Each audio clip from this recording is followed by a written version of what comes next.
geedka qurxoon beerta qurxoon guriga qurxoon maxaa la yiraahdaa maxaa guri maqaayadaha magaalada bilicda nalka alaabtan technology-ga waxaas in dadka loo sheego oo dadka maskaxdoodu ay bislaato. Axmed Sheekh Xasan oo ku magac dheer Jagajage waxa uu muddo ka badan 20 sano ku noolaa dalka dibadiisa balse muddo hadda laga joogo ku dhawaad 10 sano ayuu dalka dib ugu soo laabtay waxa uu xilligaas wixii ka dambeeyay ku sugnaa magaalada Cadaado.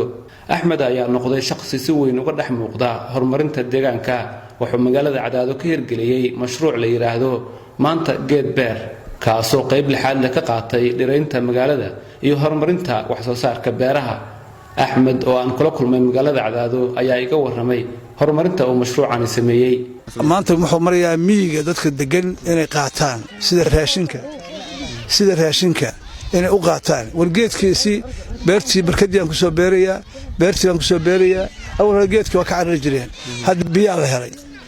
meel alla meeshii intii ceel leh motor meeshii motor leh oo dhan ceelan geedaan gelinay guriyaha magaalada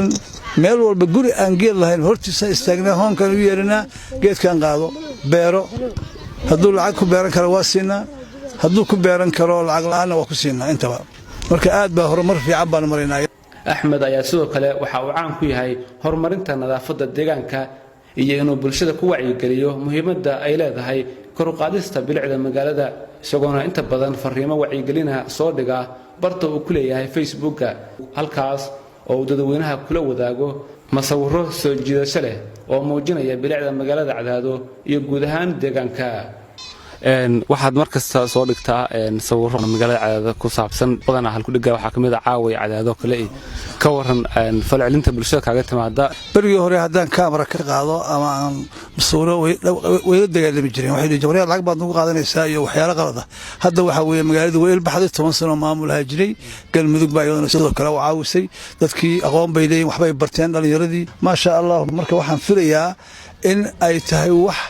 aan inaba caadi ahayn habeen walba iyo maalin walba iyo wax la wixii soo kordha because Soomaalidu waxay taqaanaa fadhi ku dir darbi in la fariisto laga sheekeeyo dawlad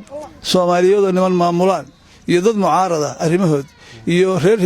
hebel waxa ka wanaagsan wax quruxda badan leh oo sunnada ah geedka qurxoon beerta qurxoon guriga qurxoon maxaa la yiraahdaa maxaa guri maqaayadaha magaalada bilicda nalka alaabtan technology-ga waxaas in dadka loo sheego oo dadka maskaxdoodu ay bislaato waana rajo fiican baan qabnaa aad baan ugu faraxsanahay arintaas waana wadi doonaa intaan noolahay waxaan qabaa inay sunno tahay san jeclahay way wax wanaagsan inaan sheego iyo inaan ka sheekeeyo reer dagaalmo ana dhacday wax ay taraysa ma jirto ilaahayna waa uga fogaanaysaa midaan ilaah baa loogu dhawaanayaa saasaan u aaminsanahay. Cabdi Xasan Awowe warbaahinta qaranka Soomaaliyeed Cadaado.